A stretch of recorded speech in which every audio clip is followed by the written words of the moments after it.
Hey y'all, some interesting facts. Did you know that couples who wait for an engagement or marriage until they move in together actually last longer than couples who just casually start sharing a lease? It's true, there's tons of studies that show that sliding before deciding ends in divorce 15 to 50% higher.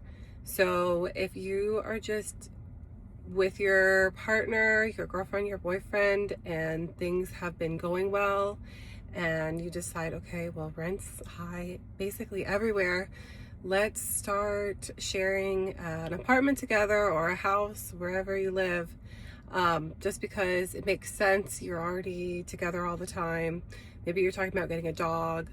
It makes sense. Maybe you live closer where he lives, or you work closer to where she lives. Either way, you just decide you're not having the marriage talks, you're not really having long-term talks, just something that makes sense now.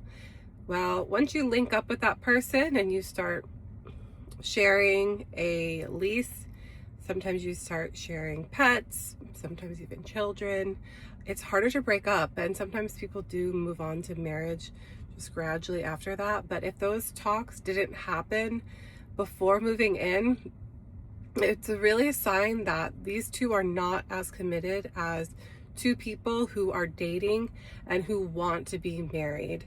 They have had all of the discussions, all the talks. They've picked out the ring together, everything. They've discussed wedding planning. This is all before moving in together.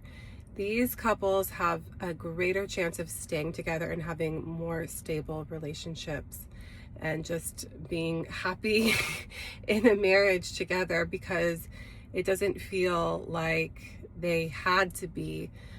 These people decided. So there are some different reasons behind this. Like I said, sliding and deciding.